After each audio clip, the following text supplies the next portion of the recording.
Hello everyone, and welcome back to another day of praying through the darkness. So I have a question for you. Do you have a happy heart? I'm not talking about a healthy heart.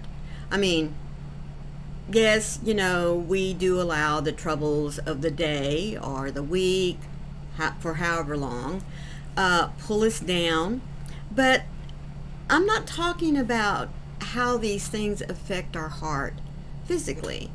I'm talking about how do we handle stress and anxiety if our heart is not happy.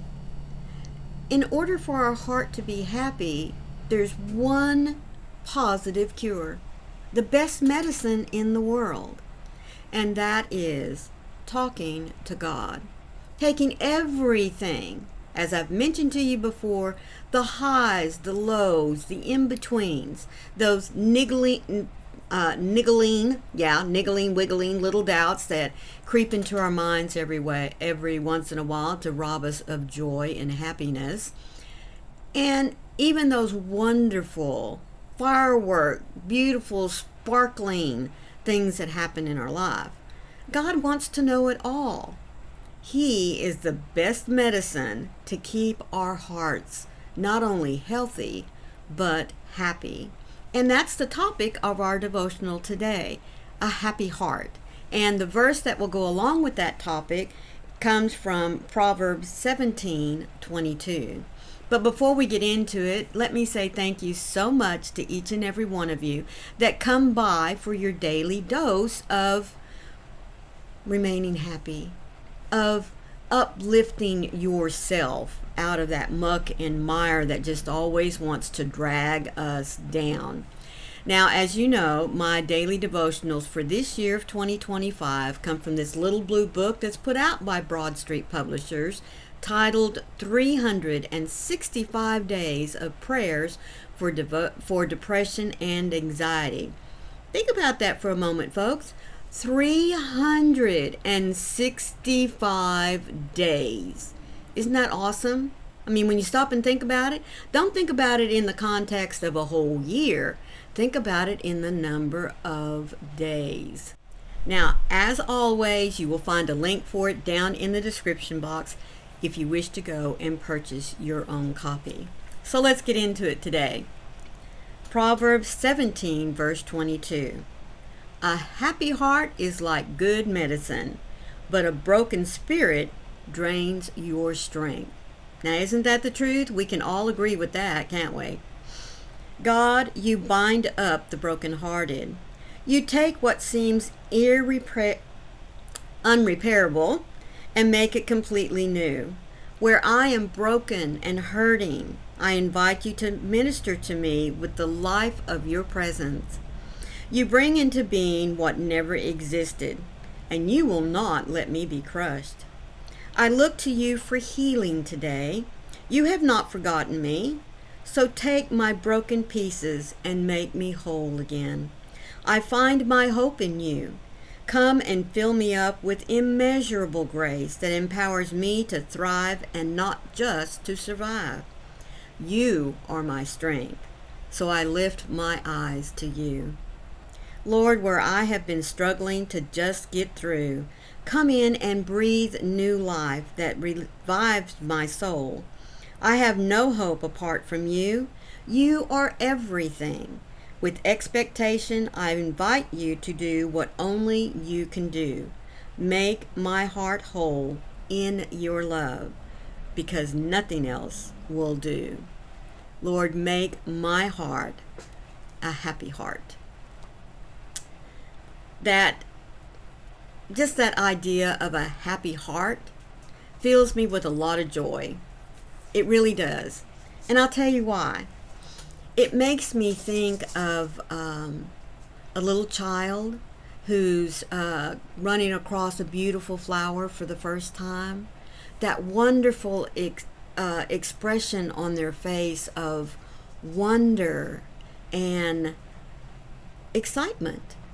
And isn't that how we should be when we come to the Lord? Shouldn't we stand there in wonder? Wonder why He loves us so much. And then be excited because of that very thought. God loves us. He loves each and every one of us. And why wouldn't he? He created us. Isn't that a wonderful thought? He loves what he has created. He has created you. He has created me. And, you know, once you think about it, not only does he love me because he created me, but every piece of my being, every cell, every little DNA marker, everything, God put together with love. You know, those of us that like to knit or crochet, tat, paint, whatever our craft is, those of us that do it, when we are, and I'm going to use my analogy because I, love to crochet, every stitch that I put into a piece, I think about it. I think about how it's going in, and I'm grabbing the yarn with my hook, and I'm making that stitch, and I know that there is a piece of me going into that.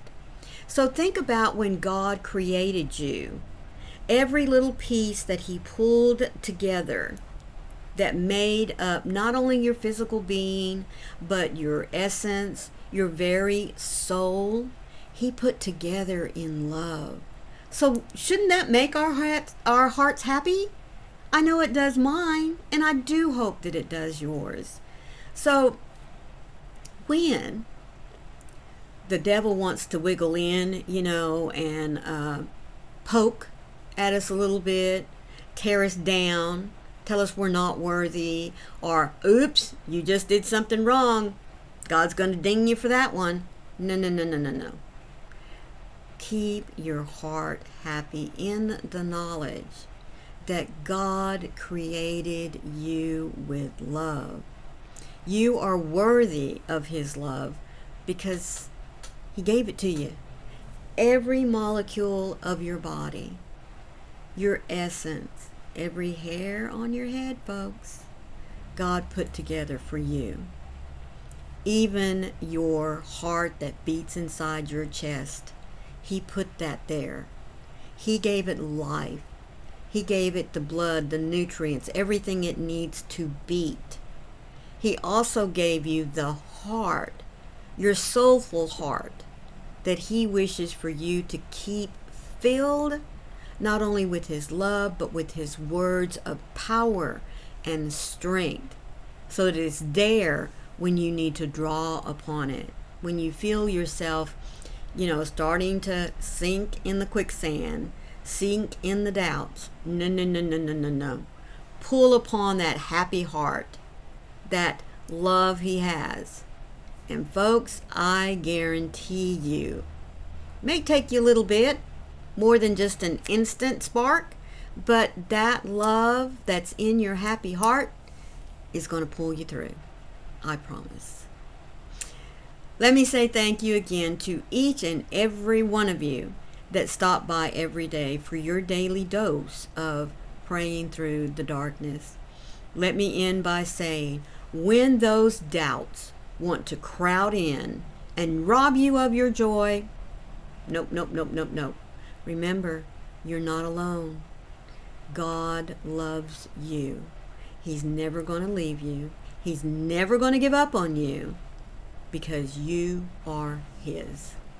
And remember this too, I love you as well. I'll see you tomorrow. Bye.